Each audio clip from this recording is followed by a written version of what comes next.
Hello, we have with us Rika Jean Francois, the Director of CSR at ITB and the board member of the Global Sustainable Tourism Council. Welcome. Thank you for coming here. This is a big moment for tourism because we are returning to live events. I'm sure you're very excited about next ITB. How has tourism changed since COVID and the recent crisis globally? How it impacts tourism? Well, of course, yeah. ITB was one of the things which really made us very sad that it couldn't happen in person.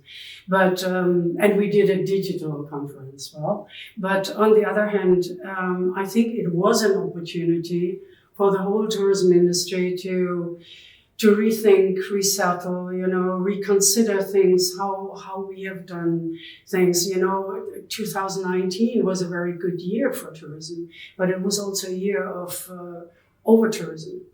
And this is only one part of the problem, of course.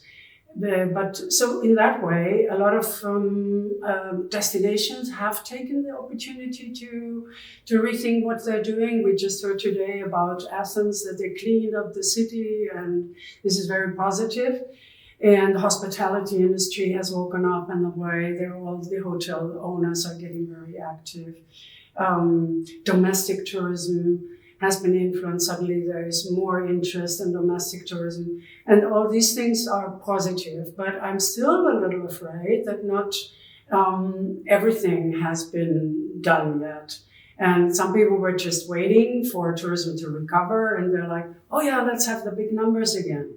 But you can't have, unlimited growth on a limited planet, And as we all know, climate change also didn't stop. On the contrary, we had so many landslides again, floodings, and on the other hand, those wildfires. So all these things are happening, and that means that we have to consider to rethink tourism still, even though people are starting traveling again.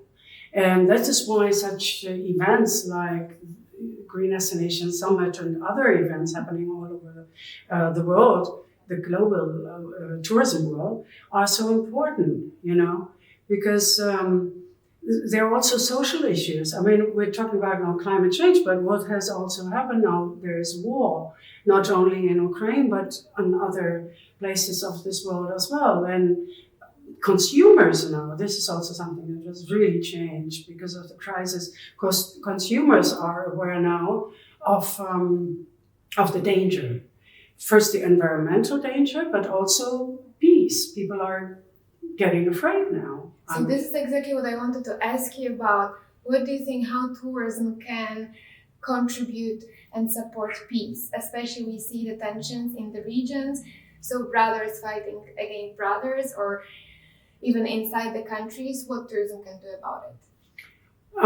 Well, we can raise awareness. That's always what we try to do. But it has been said hundreds of times, tourism, traveling is against bigotry, is against thinking small. Once you know a person, when I meet somebody in a little village, I'm sure this person is a human being.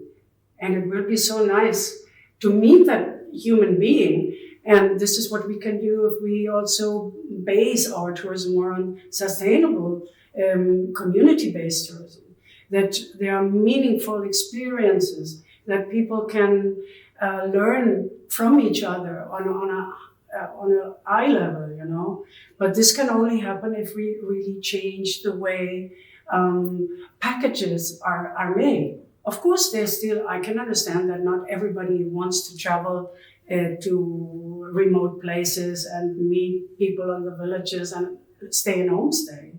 But even if you stay in a big luxury hotel, it can be sustainable. The moment the people working there, for instance, in Maldives or whatever, when the people working there cannot go home for 1.5 years and see their siblings because of the working conditions, then this is not okay as well. So I think even in luxury, the new luxury is that people feel that all the associates engaged in tourism, including the supply chains, are treated well.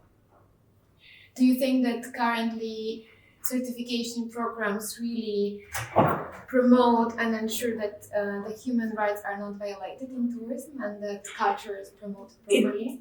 It should be part of it. It is not yet enough. And as at GSTC, we also have been discussing that in the board very much, that we have to really look into social criteria as well.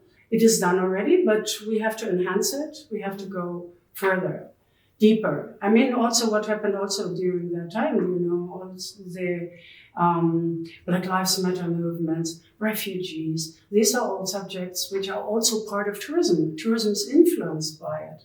And there is a lot of activities like from the Black Travel Alliance or something, where they really try to get people of color also into the focus, because until now it was a quite white industry.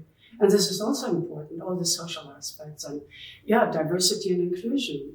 Yeah. I know that this is an important issue for you personally as well.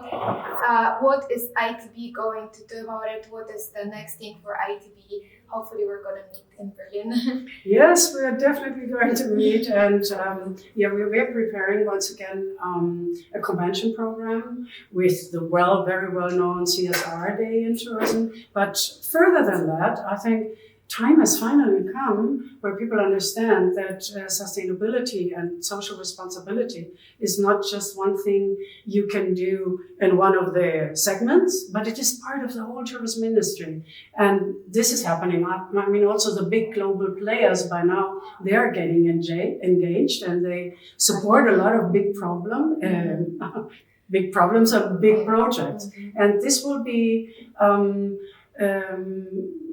seen at ITB. We will invite a lot of speakers, big global players, but also the small players, as we used to do, to give that a platform, to raise more awareness even, and connect people.